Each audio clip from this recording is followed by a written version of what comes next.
Channel. তো আজকে আবারও হাজির হয়েছি তোমাদের সামনে আরেকটি রেসিপি নিয়ে। তো আজকের রেসিপিটা কি, এটা হচ্ছে আম। তো এই আম দিয়ে এইরকম টেস্টি টেস্টি আচার আমরা তৈরি করব। তো বন্ধুরা, এই আচারটা কিন্তু না খেলে তোমরা বুঝতেই পারবে না এই আচারটা কতটা দুর্দান্ত। তো বন্ধুরা, আমার মা তোমাদের যেভাবে করে দেখাবে তোমরা কিন্তু ঠিক সেভাবেই করবে, তাহলে তোমাদেরটা কিন্তু পারফেক্ট হবে। ঠিক আছে বন্ধুরা, তাহলে ভালো লাগলে আমাদের ভিডিওটাকে একটা লাইক করো, আমার চ্যানেলটাকে সাবস্ক্রাইব করে দাও, আর বন্ধুরা পাশের বেলটা অন করো কিন্তু, ঠিক আছে? আর কমেন্টে জানিও আমাদের রেসিপিটা তোমাদের কেমন লাগলো। তো বন্ধুরা, তোমরা কিন্তু বাড়িতে অবশ্যই ট্রাই করবে, তাহলে বুঝতে পারবে এই আচারটা কতটা দুর্দান্ত আচার। তাহলে চলো রেসিপিটা শুরু করি। বন্ধুরা, আমি দেখো আম নিয়ে বসে পড়েছি আমের আচারটা বানানোর জন্য। এই আচারটা খেতে খুবই দারুণ। দেখো আমি কেমন করে বানাই। মা প্রথমে একটা বালতিতে নিয়ে নিয়েছে জল। এখন এই আমগুলোকে ভালো করে ধুয়ে নিতে হবে। তো ধুয়ে নেওয়ার পর একটা ন্যাকড়া দিয়ে এই আমগুলোকে ভালো করে মুছে নিতে হবে। তো যে পাত্রে রেখে দেবে তো সেই পাত্রটাও একটু মুছে নিতে হবে ভালো করে। তো বন্ধুরা দেখো, আমাদের আমটা ধুয়ে মুছে নেওয়া হয়ে গেছে। এখন মা আমটাকে ছুলে নিচ্ছে। তো আমটা ছোলা হয়ে গেছে। এখন মাছ বরাবর কেটে আমের বিচিটাকে ফেলে দিতে হবে।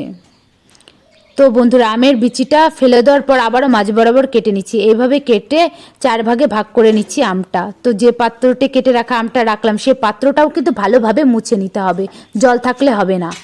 তো বন্ধুরা, এইভাবে একইভাবে মা আমটাকে কেটে আর কি ছুলে কেটে নেবে। আর দেখো আমাদের আমটা ছুলে নেওয়া হয়ে গেছে। আর নিয়ে নিয়েছি চিনি। এখন চিনিটা এর ওপর দিয়ে আমরা একটা ঢাকনা দিয়ে 2 থেকে 2.5 ঘন্টার জন্য রেস্টে রেখে দেব।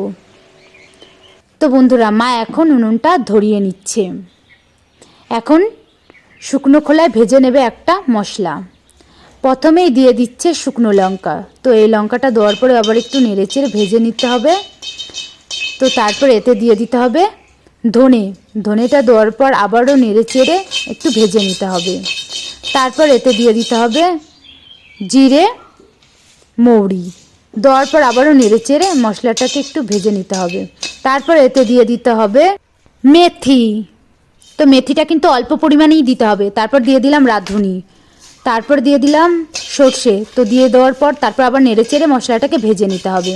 তো বন্ধুরা, আমাদের মশলাটা ভাজা হয়ে গেছে। তো ঠান্ডা হয়ে যাওয়ার পর আমরা বেটে নেব। তো বন্ধুরা, আমাদের এটা 2 থেকে 2.5 ঘন্টা রেস্টে রাখা হয়ে গেছে। দেখো আমাদের চিনিটাও গলে গেছে। গলে দেখো ঝোলঝোল টাইপেরও হয়ে গেছে। তো এখন আমরা কড়াইতে ঢেলে দিচ্ছি। এখন দিয়ে দিচ্ছি স্বাদ মতো বিট নুন। তো দেওয়ার পরে এখন নেড়েচেড়ে এটা করে নিতে হবে। তো বন্ধুরা, এটা কিন্তু অনবরত নেড়ে যেতে হবে, নয়তো নিচে লেগে গেলে ভালো হবে না। দেখো কত সুন্দর ফেনা ফেনা টাইপের হয়েছে। তারপর দেখো কত সুন্দর একটা কালার চলে এসেছে। আর আমাদের আমটা কিন্তু নরমও হয়ে গেছে। তো এখন এতে দিয়ে দিচ্ছি আমরা ভাজা মশলাটা। তো ভাজা মশলাটা দেওয়ার পর আবারও নেড়েচেড়ে এটা রান্না করে নিতে হবে। তো দেখো আমাদের এই রেসিপিটা কতটা দারুণ হয়ে গেছে। যত ঠান্ডা হবে তত এটার কালার চলে আসবে। তো আমার মা তোমাদের যেভাবে করে দেখালো তোমরা কিন্তু ঠিক সেভাবেই করবে, তাহলে তোমাদেরটা পারফেক্ট হবে। তাহলে আজকের মতো টাটা।